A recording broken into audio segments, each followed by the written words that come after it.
All right, what up, everyone? Jon Mosales here. Fantasy NFL Today podcast brought to you by Sports Ethos. We got a special guest here, Tim Fournier, a guy who I just was randomly doom scrolling on Instagram. It's betting content, and as my algo does, I see a lot of betting content, but a lot of it's terrible.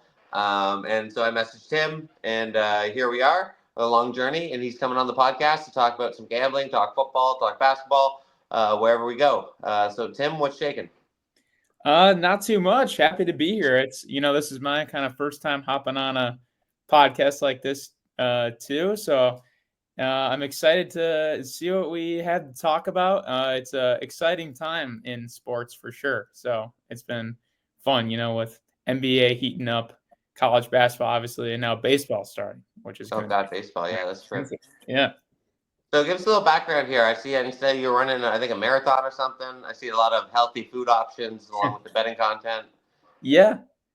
So I guess with my content that I've made, it's been sort of a multi-year journey. I made this second Instagram first as a fitness page. I went through a big weight loss journey from high school through college. I lost 75 pounds. I was a high school football player, offensive lineman, and then lost a bunch of weight. And that's how it kind of started. But then it eventually just turned into a passion of using it as a creative outlet for whatever I was interested in. And I said, screw it. I don't really need to have a niche or whatever. I'm just going to post whatever I want. And it started to build more and more into my other passion, which is sports and the kind of sports analysis, and then naturally sports gambling and whatnot.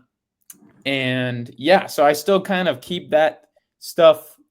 I obviously post every single day, kind of my picks for the day and whatnot, but I still kind of keep a theme of posting whatever I'm interested in. So I kind of have my scheduled posts and then other things where, like, I was training for and ran a marathon this past November, like you were asking about, and I was documenting that journey as well at the same time. So I just kind of use it for fun and let things snowball to where they may be. All right, here we are. We're doing a pod together. There we Not go. that my pod's a big deal at all, so don't worry. Hey. But what attracted you to the betting content? Because like you see on Instagram, like there's these guys like lock surefire ways to make $1 million. Follow these 6 picks to win. But yours right away was more just informative, analytical, and more logical to me. So I guess that's why maybe I started watching and stuck around.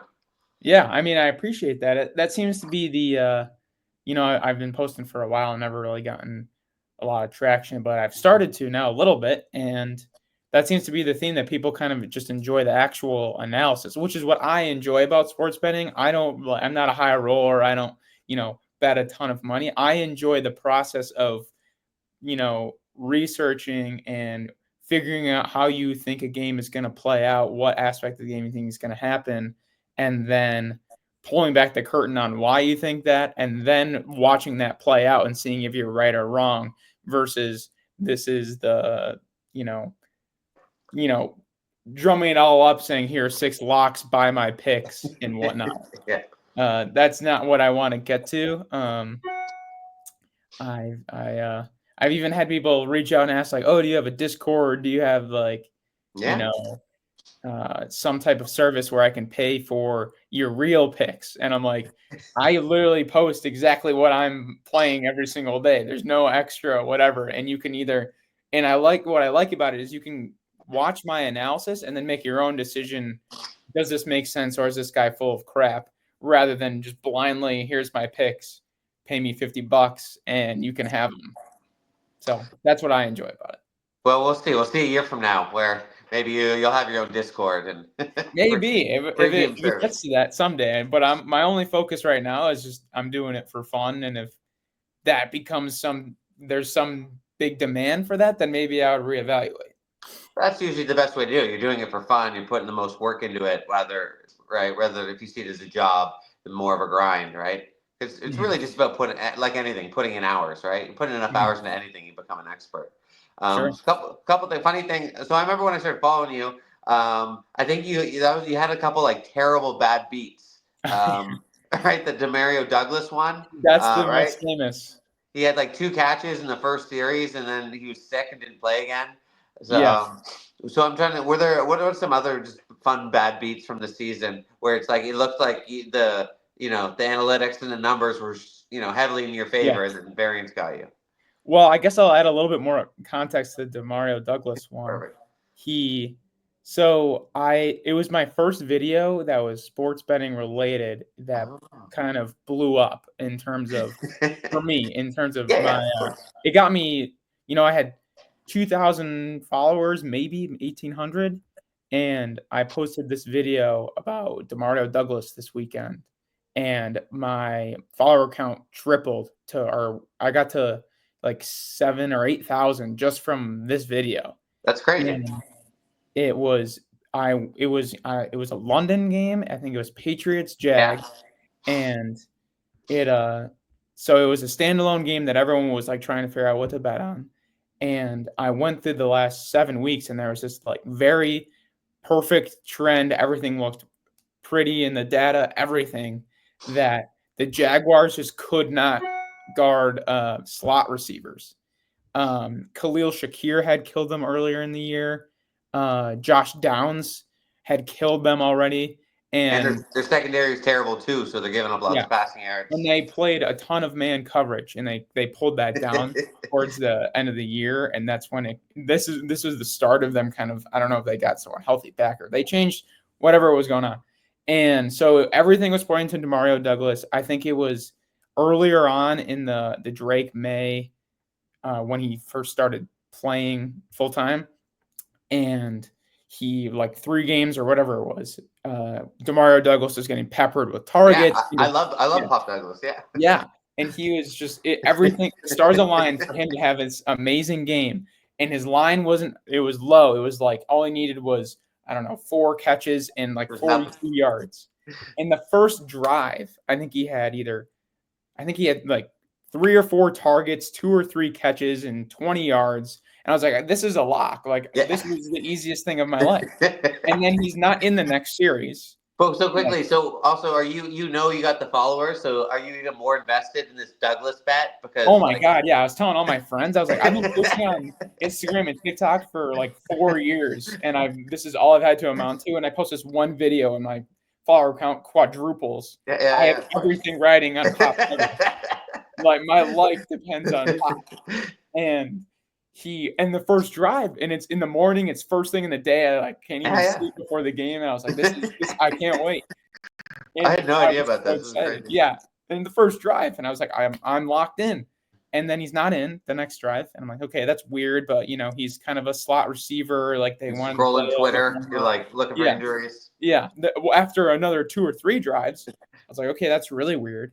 And to the point where he doesn't even play the rest of the half, and I'm like, okay, when it was 1 drive, it was like, okay, he's a slot receiver. Might be they wanted to go heavier personnel, and he just wasn't in, and he went outside. Okay, whatever. But once it was like all the way to the half, then I'm really scrolling Twitter. I'm like, what is happening? Why is he not in the game? He had 3 or 4 targets on the first drive.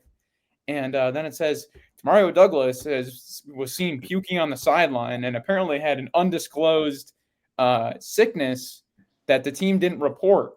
And I was like, oh my, are you kidding me? Like, he didn't even get hurt in the game. He was just sick all week and then traveled to London. And here we go. And then I'm praying like, okay, maybe I can squeak by on this, where he was only in for the first drive. The bet might get voided if he doesn't come back in. Yeah, that's true. Like, okay, here's my little bit of hope. He comes in for 1 more drive in the second half and then doesn't play the rest of the game. And I'm like, dude, I can't even get a voided bet. He played 2 drives. And so that one was horrible. That's an all-time story, though. Yeah. And then, so I quickly realized that if in the content game, you kind of want big swings to happen one way or the other in terms of, you're just looking at it in terms of gaining a following or whatever. Because if he, hit, that's great. Or if he pops, a crazy story. So then I can post this stupid video of me like sitting in my car, like with like Marvin's Room playing or whatever, and then that got a bunch of views, and like that helped me, and then it became the story of Demario Douglas. And then I think it was actually the following Monday, so the next day, it was either that or the next week or something. I remember I bet on Trey McBride Yes. receiving yards, and that lined up perfectly. I think they were playing the Rams, and they played. I did all this research. They played, it was a I don't know top 5 amount of zone coverage, and Trey McBride versus man versus zone had a way higher target percentage against zone, and it all worked out perfectly. It looked great, and I think he had like 8 catches or something, and his line was 56.5 yards, and he ended with 55 yards. And so it's like, first I got screwed by this undisclosed illness, and then immediately after I, lose a bet by a yard. So What were the comments for after the Pop Douglas? Did everyone come after you? there was a lot of comments that were like, I'm never watching a video of this guy again. I was so sold on Pop Douglas. But no, then that kind of, but then it just became fun. Like I came from this from a standpoint of, I'm not relying on this for some type of income or something. I'm just making these videos for fun. So that's kind of what I got out of it anyway. And so I wasn't really bothered by anyone calling me an idiot or whatever. I think there were so many comments and like being mad at me or whatever. And I would just comment back like pain, period. And it was just fun. Oh man, I was like, that's I'm so. just as mad as you, dude. You're more mad. You're the most mad. Yeah. That's great because I think I remember. Yeah, I started following you, and then you had those 2 bad beats right in a row. And I Mm-hmm. mean, I'm not like delusional enough to be like start blaming you. I was like, man, that just sucks. Like it's Yeah. just because the process was there, right? Process versus results are going to win. Right. But That's the only way to operate. short term, sometimes you're going to get screwed by results. Mm-hmm. Okay, so what other edges do you look for? So your thing kind of seems to be like the man versus zone, and that seems really effective. But like, what are there other stats you look for that maybe don't are on the cutting room floor, or maybe possible edges in the future? Because that's kind of the key, right? Trying to stay ahead of the game, keep Yeah. improving. Well, I guess to that point, that's definitely where I look and had the most success for NFL and football in general. I think it's important to every sport for different reasons has specific things you have to look at. Where right now, the biggest thing I'm focusing on is the NBA, and it's kind of daily, and it's very different than the NFL because the for the NBA, there's such a bigger sample size where I can be a lot more confident in a prop because this guy has gone over this line in 18 of his last 20 games, and that can be he's hitting this at 90%. But for the NFL, it's you have to be really careful because it's all small sample size stuff. You start betting on something in week 5. There's only 4 games of a sample size.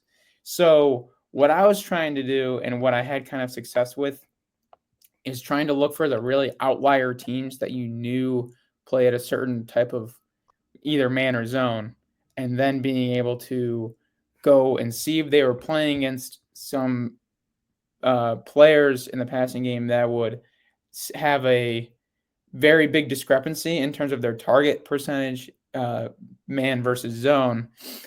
Some of those guys that Like had Puka, right? right. So it was he had some crazy share, like he was getting targeted on like 48% of his Yeah, routes against man or something. I think it was man, yeah. yeah. So then you play a team like trying to think of the teams that played the most man last year. I know the Browns played a bunch, like the Steelers have played Lions play man. man, right? Lions played a ton of man. So if you get that matchup, but the big thing that was tough and that I started to kind of learn throughout the year, it worked a lot better when it was someone who had a massive discrepancy. So if Puka gets targeted a ton, whether it's man or zone, True. so Okay. the line that Vegas sets is still really high. But I was having luck with, I remember these like lower level guys, which then people would love these like degenerate bets when it was on someone random. Like I remember one of my best bets was I forget who they were playing, but it was a primetime game for the Commanders, and they were playing against someone that played a ton of zone, and Olamide Zacchaeus, for whatever reason, never got targeted against man. Like, it was very low, like single-digit percentage, like 5% of his routes against man. But against zone, it was like 20%. And and they were playing a team that played a ton of zone.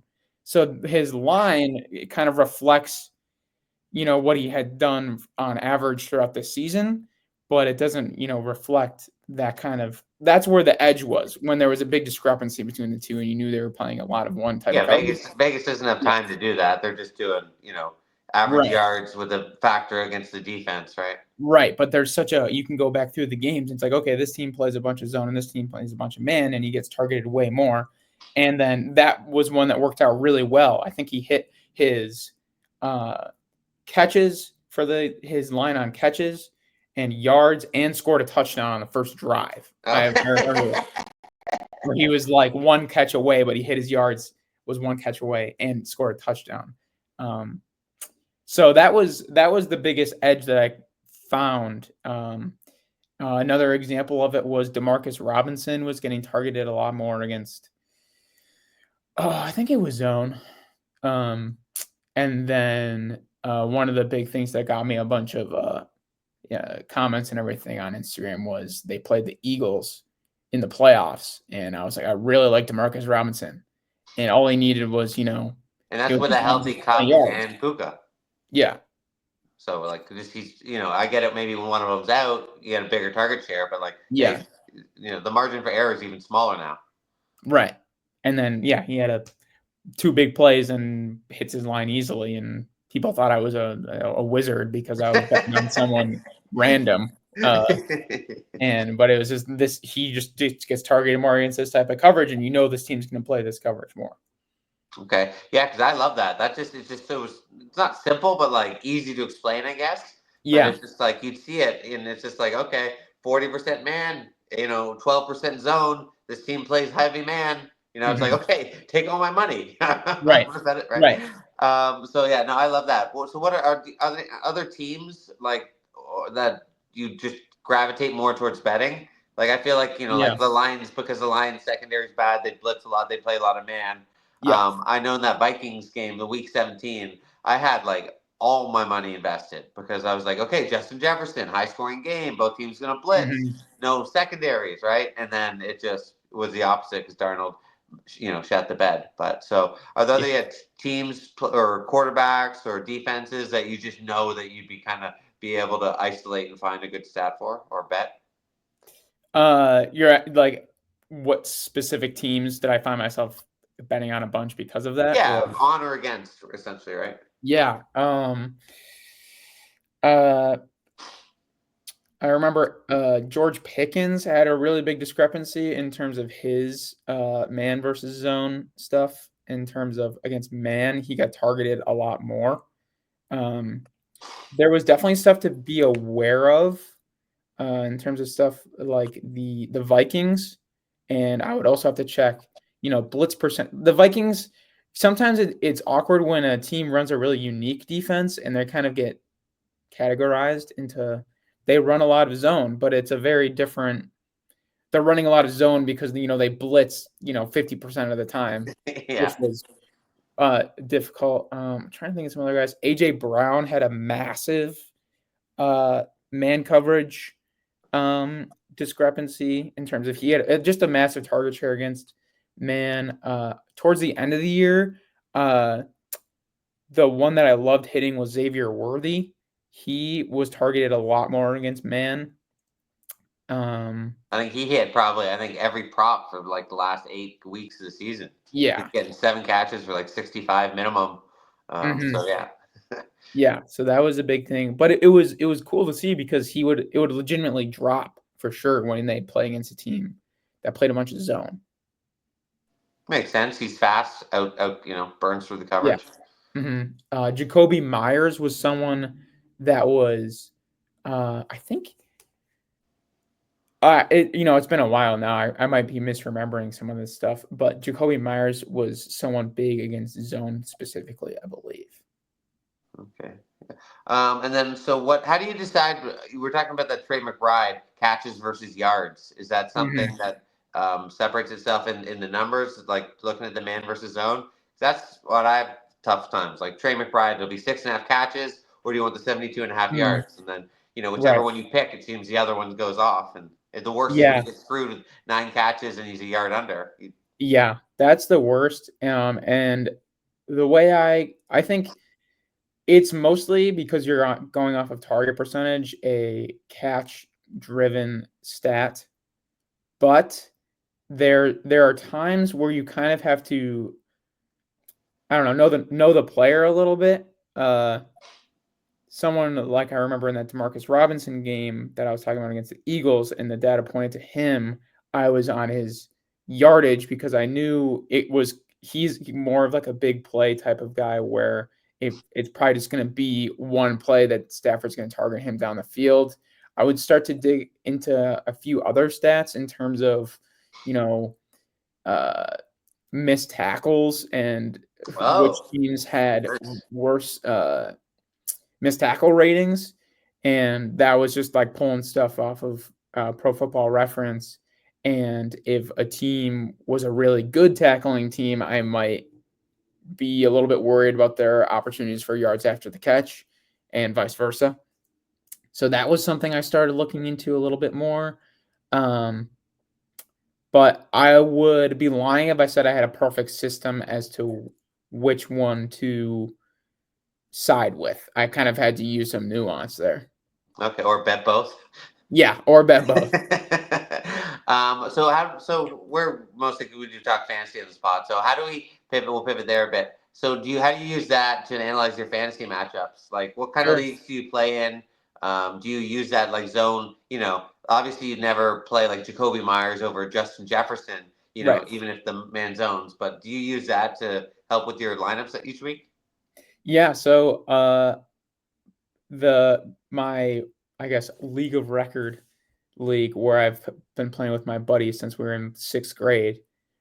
We have no kicker and 2 flexes. So it kind Okay. of allows for that. It's a lot more flex 2 decisions, and you got to put someone in and you're deciding, am I starting, you know, Jerome Ford, who's just gonna, get 10 carries and maybe he breaks one. But then there's this, it would allow for, okay, I might be, confident in a spot start of Olamide Zacchaeus because he's gonna have a 20% target rate versus 8 when I know he's playing against a team that plays a bunch of zone. So I don't think it's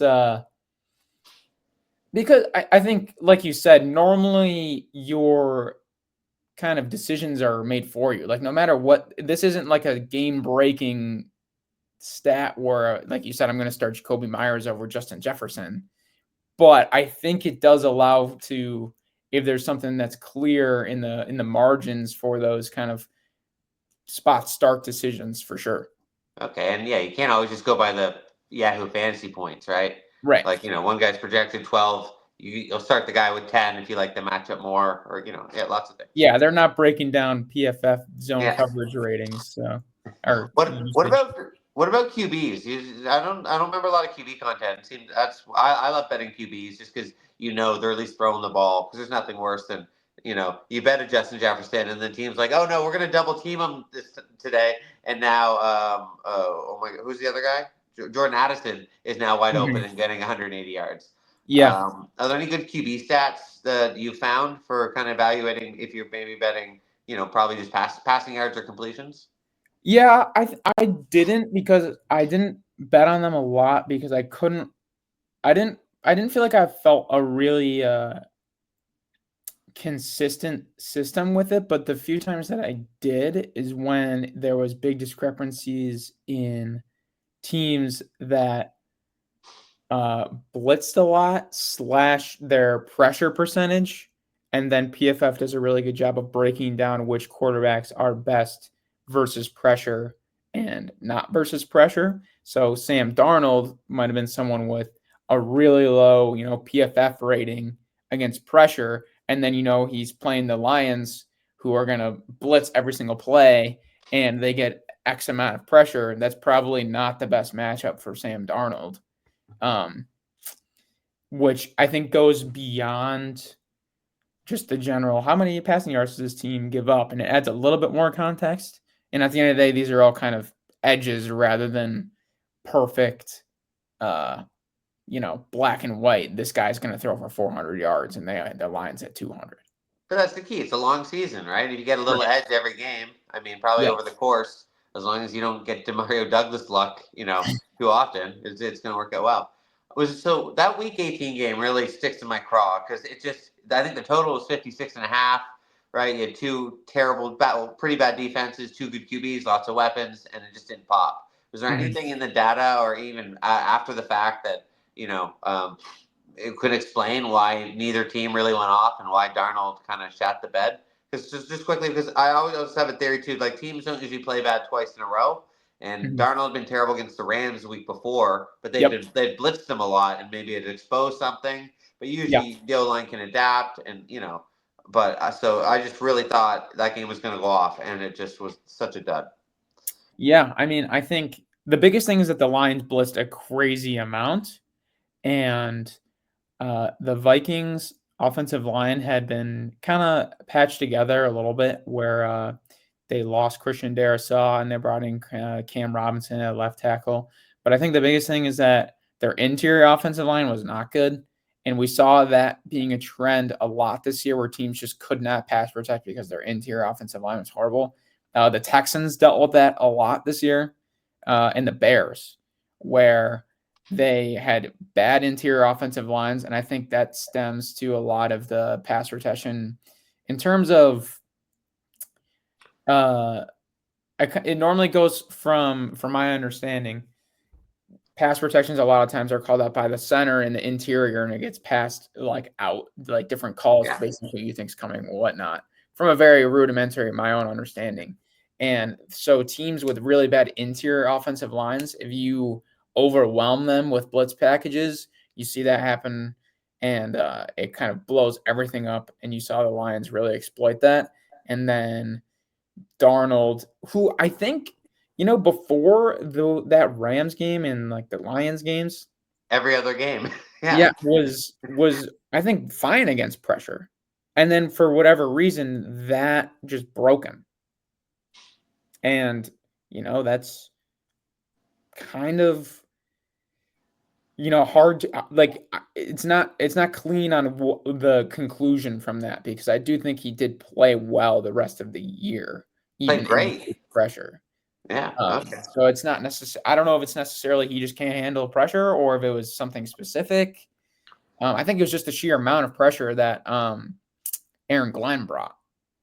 Because like that Lions defense has been they've given up 40 points pretty much to every team the last few Mhm. weeks, right? Like there's Yeah. no indication that at home, especially without Aiden Hutchinson, they were broken. But I guess he just put all his eggs in that basket and was like, "We're gonna blitz the hell out of him, and if he Yeah. beats it, Jefferson's gonna be wide open down the field, Yeah. but if he doesn't, we're gonna win."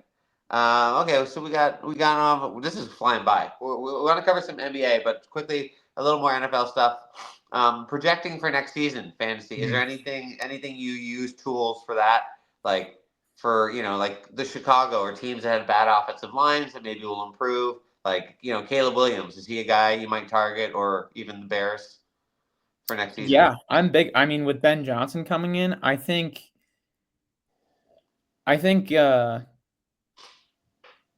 I mean, if we're just gonna go on a tangent about the Bears, You go biggest thing, anywhere you want. yeah, Ben Johnson coming in, I think is like absolutely game changing for that. Obviously, you have a year two quarterback, can be learning and growing more. I think an offensive coordinator like that is the biggest thing is that it's going to help with kind of the easy buttons, moving the chains in terms of it's first down. We're going to find a way to get 4 yards and make a super easy decision for Caleb. But then also you see, the Lions have these, beautiful trick plays, unique plays that allow for these big. That's how I feel like that's where you get kind of the big chunks in fantasy is when you have these explosive kind of one-off plays that get you 80 yards and a touchdown. And I think you're going to see that a lot more from the Bears, but also a floor raising. Okay, he's going to have more easy buttons, so that's going to be huge. as well as all of the stuff they invested in the interior offensive line with Joe Tooney, Jonah Jackson, and they signed Drew Dahlman from the Falcons. So they completely revamped their interior, which is going to go a long way in terms of what we just talked about. When the interior doesn't know what they're doing, how much that completely screws up the whole offense. And they still have the 10th pick to maybe, if they snagged, I think, Ben Johnson after drafting Jahmyr Gibbs High, they could be an Ashton Genty spot, which would be very interesting. But they could still draft O-line. They might end up just going, pass rusher because it's a deep pass rushing class and someone good is going to be there. But I'm sorry, I don't even remember your original question. I kind of just were dreaming about Ben Johnson and Caleb Williams. No, that was great. I love that. Just for the fantasy this season, like, what do you use for pre-draft to try and get an edge over the rest of your leagues? Because everyone looks at the same content, same stats, Yeah. but the best finding a way to interpret those is like that's the key, but that nobody's really unlocked yet.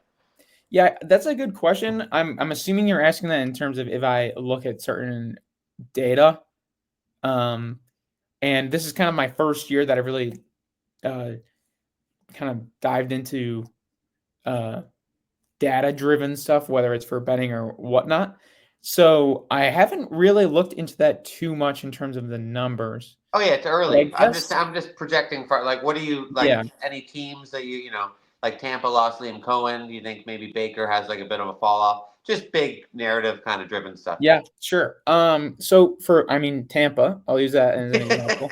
I'm big on the offensive coordinator stuff, and I was really worried this year because they lost what's his name, who's the Panthers head coach now, Dave Canales.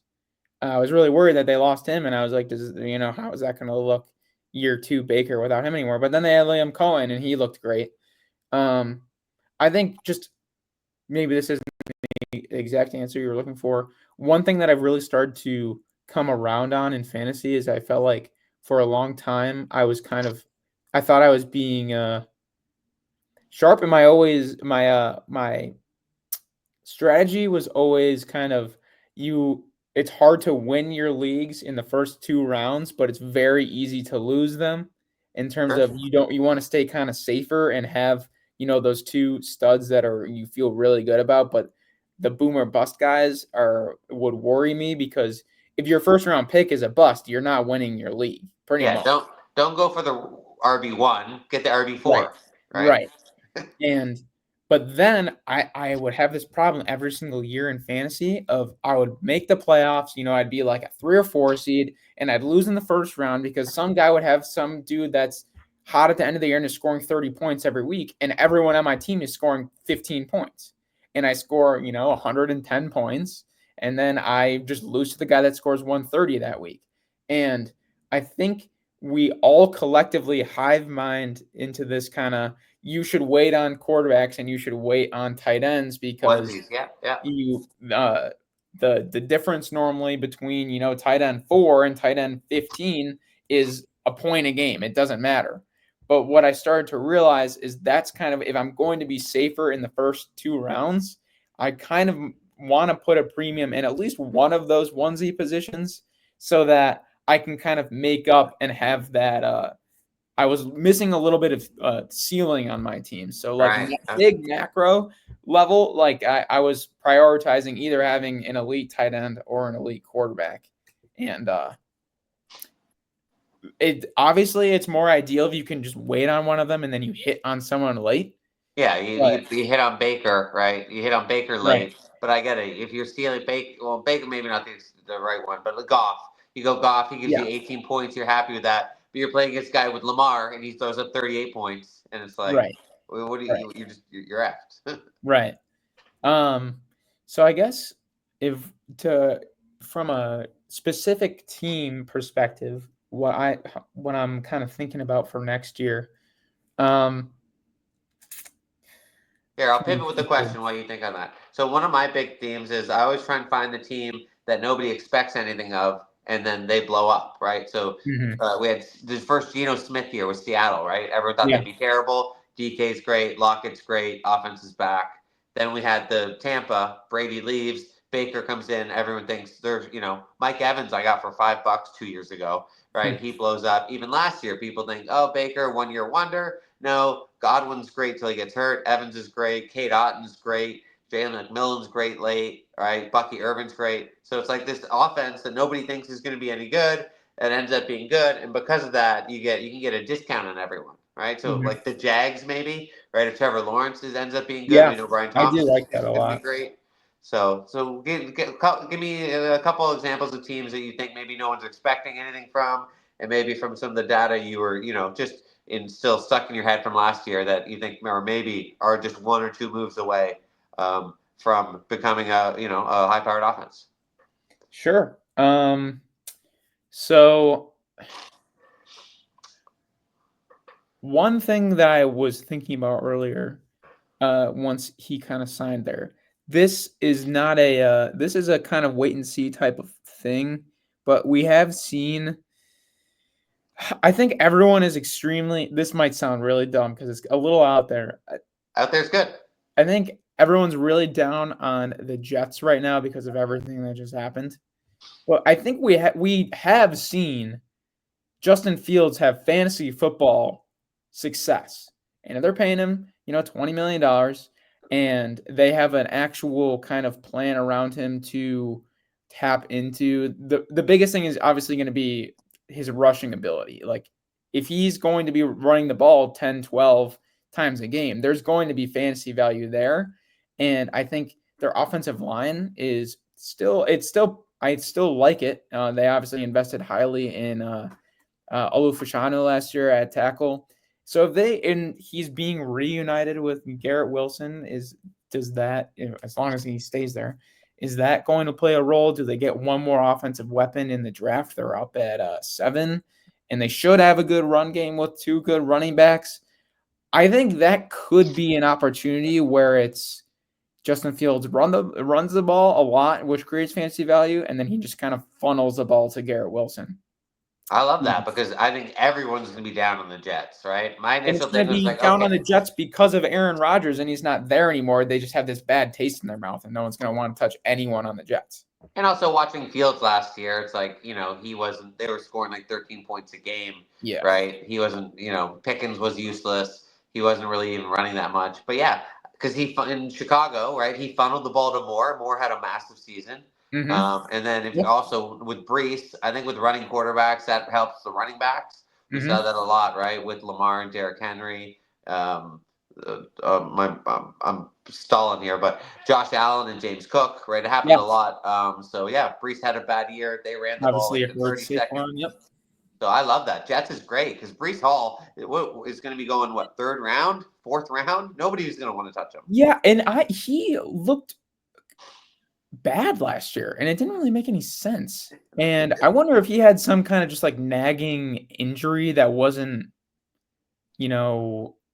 bad enough to say like, oh, he's got a partially torn MCL or something.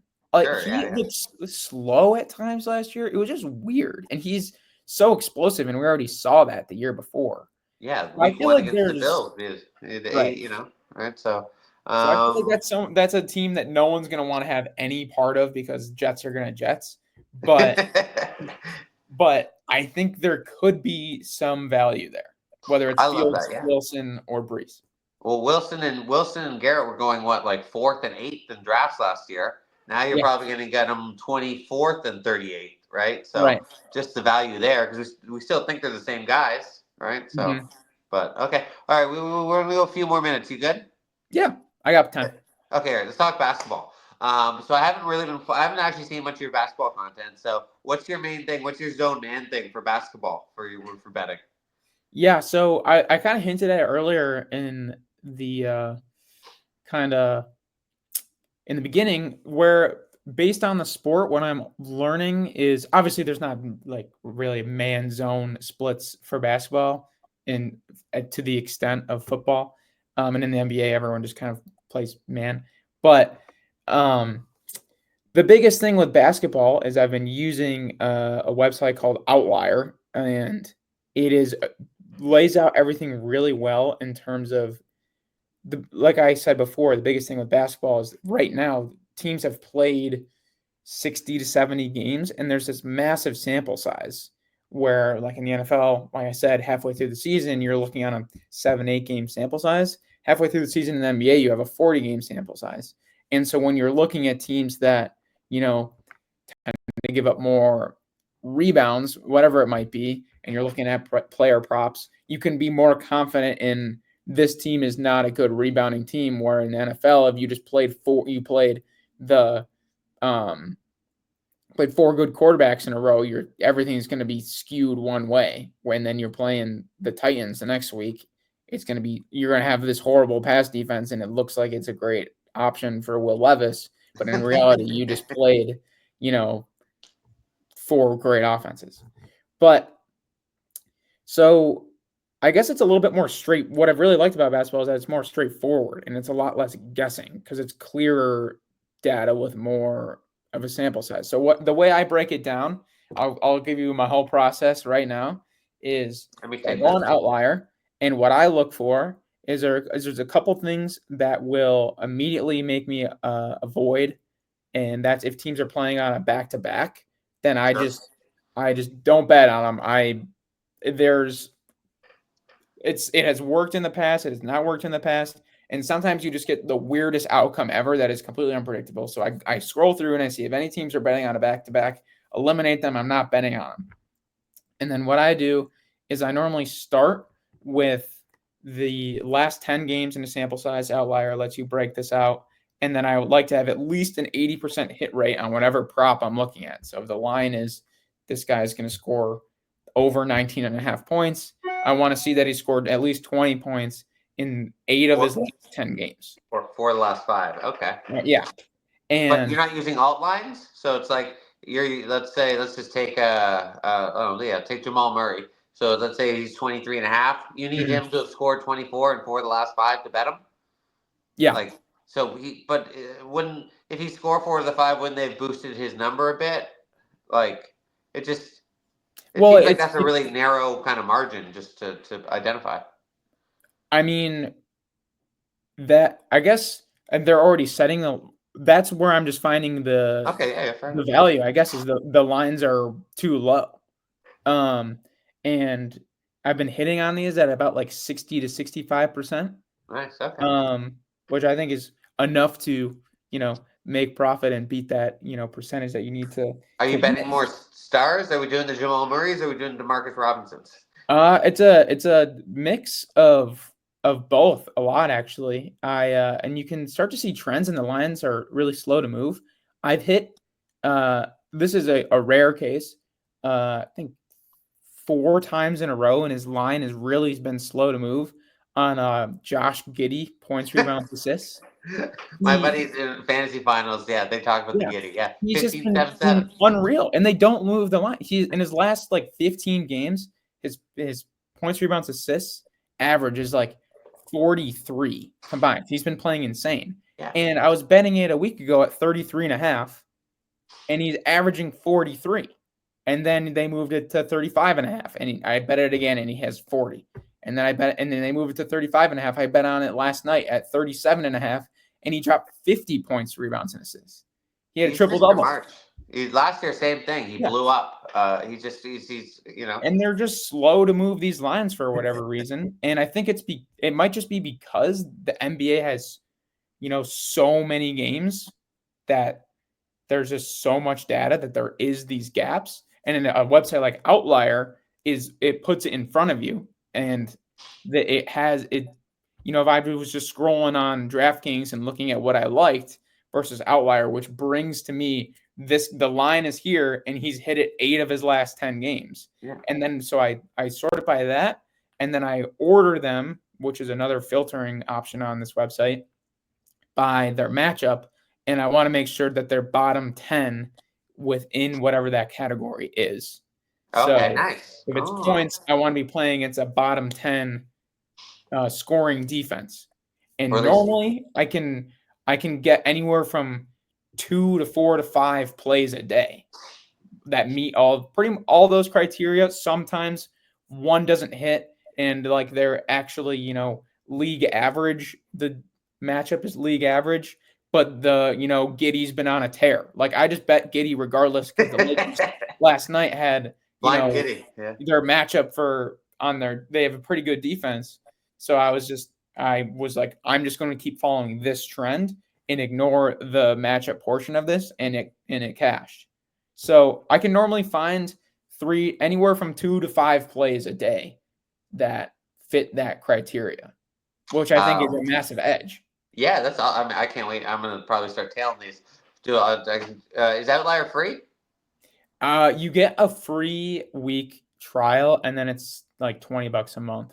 Oh wow. Okay, it's worth it. It's one bet, Yeah, right? Like, and they have info for all sports, so I wanna look at it come NFL next year. But like I said, I don't know if it's going to be as useful when it's a 5-game sample size versus I can look at this guy's last 20, and sometimes it's like a minus 180 bet, but this guy has hit this line 18 to 20 times in 90% of his last 20 games. It's like, well, okay, like I'm still gonna hit that. Like I still don't feel very confident in that. So yeah, I hate this NBA season. I'm out of my fantasy leagues, and it's silly season, so I just probably ignore basketball. But playoffs are coming. What can we do for that? Because that's when I like to bet playoffs, because Yeah, that guys are sounds getting fun. Yeah. they're getting 35 minutes even in a blowout, right? You don't have Yeah. any of the back-to-backs or spacing. Even though we've had a lot of blowouts lately, what can we do for that? Like, let's say game one, Pacers, Celtics. Are you going to be using regular season data? Maybe recent playoff data, because obviously it's going to be probably low scoring than a regular season. Or are you going to wait maybe for game 4, game 5 when we have some trends on the series already? That's a very good question, and that's stuff I've been starting to think about because even, normally the last 5 games of the NBA season, which we're going to get to really quickly here, get weird when stars start to sit even more than they already do, and these just like random dudes will just every single year at the end of the NBA season, there's random players that just drop 50 games in game 8 or 50 points in game 82, and it's like, oh, Jamal Crawford's still in the league. I guess he can still kind of do something. So I'm fully expecting things to get kind of weird at the end here, and then the playoffs. I don't know how useful Outlier is going to be in that until later in the playoffs, where we can kind of see a bigger sample size within the playoffs because I do think everything changes. So I wish I had a better answer for you, to be honest. That's okay. I'm probably gonna wait and see, because I think I don't think I'd be being honest if I was able to sit here and say, yeah, I'm going to use Outlier and look at the last 10 games, but 7 of those games were meaningless regular season games. And the guys were out too. Okay, yeah. Yeah. Well, hopefully I'll maybe come back on for the playoffs and we can talk. We'll see, maybe after the first round or something. Yeah. But so lastly, quick thing. So one of my biggest things is there's never been fantasy playoffs, right? Fantasy basketball is the best. Playoffs are the best. Why are they separate, right? So this year I've created a league. You know how they always have those Twitter things where you have a budget and pick 5 players? Yeah. So I've done that. I've done it with Sportitos. We're putting it out soon. So it's going to be, you got a $15 budget. You get you got to take 5 players, a starting lineup, and then each team has players 5, 4, 3, 2, 1. Right. So like the Nuggets, Jokic is 5, Jamal Murray's 4, Michael Porter Jr. is 3, Aaron Gordon's 2, Christian Braun's 1. Right. So you got to only 1 player per team, and you got to spend your budget of $15, and it's based on like fantasy point scoring, where a point was 1. Dimes are 1.5, boards 1.2, steals and blocks are 2 each, turnover -1. And whoever has the most points at the end of the playoffs is going to win the pool. So does that mean there's a higher value on the teams that you're going to go farther? Yeah, exactly, right? So it's like you can't really pick someone on an 8 seed. Well, exactly. No one's going to spend $5 on Cade, but look at recent history, right? 2 years ago, we had the Heat went to the finals in 8 seed. True. Last year, we had the Mavs. What were they, a 5 seed? They went to the finals. True. So if you want to differentiate yourself, obviously, yeah, Cade for 5s, no. And obviously, on paper, people are like, all right, I'm going to get Shea for 5, Tatum for 5, and fill the rest out. But, recent history suggests that that's not the way to go. Sure. No, that's really cool because I think having an aspect of rooting for kind of, stats like that is very fun, but it's also really fun at the end of the game to be like, I really want this team to win. Where, normally you're playing fantasy and you're like, I don't really care who wins. I just want my guy to score 20 points. Yeah, and even like the Celtics last year, they were sweeping everyone. So if you got 3 Yeah. series, a 4-4, and maybe a 5, that's Mhm. 13 games versus 2 7-game series. Yeah, that's true too. Right? So there's just a Yeah. lot of variables there. But obviously, everyone's going to have a Celtic and a Thunder, but maybe they get Derek White and Taylor Williams. And, Yeah. someone gets Chet. And then who knows? Like, I like the Knicks. I think the Knicks could go far. I think the Lakers are sneaky. So Mhm. I think it's just going to be a really fun pool. Hopefully, maybe, you can, you know, hopefully you join it, maybe do a post about it. We'll see, Sure. whatever. But because, I just want fantasy and NBA playoffs should be intertwined somehow. And this is the best way I could think of doing it. Yeah. As much hate as the NBA gets, and maybe rightfully so, I do think everyone kind of comes together for the playoffs and kind of agrees that this is just the best basketball. Yeah, and hopefully we get a good playoffs because Yeah. sometimes it's been okay. All right, Tim, that was it. This was great. This is a lot more. This is more fun than I thought because we hadn't really Yeah. talked that much, just DMing. But that Demario Douglas story is a Hall of Famer. I had no idea it was so much deeper than I thought. Oh, Um, it was the worst. so yeah, thanks for coming on. Do you want to plug your Insta or your Twitter or something quickly? Yeah, sure. So my Instagram, I post on Instagram and TikTok every single day, and it is Tim dot and then the number 4 NIER. So if you're watching this, it's on the screen. But yeah, my last name is Fournier, like Evan Fournier, the NBA player. So I Don't just Google. the first 4 letters are FOUR, and that's why it's a 4. Okay, great. There we go. Awesome, Tim. This was a blast. I hopefully come back on NBA playoffs and Yeah, we'll break some down some data, see where some edges are, and make some money. I love it. Thanks for Okay. having me on. All right.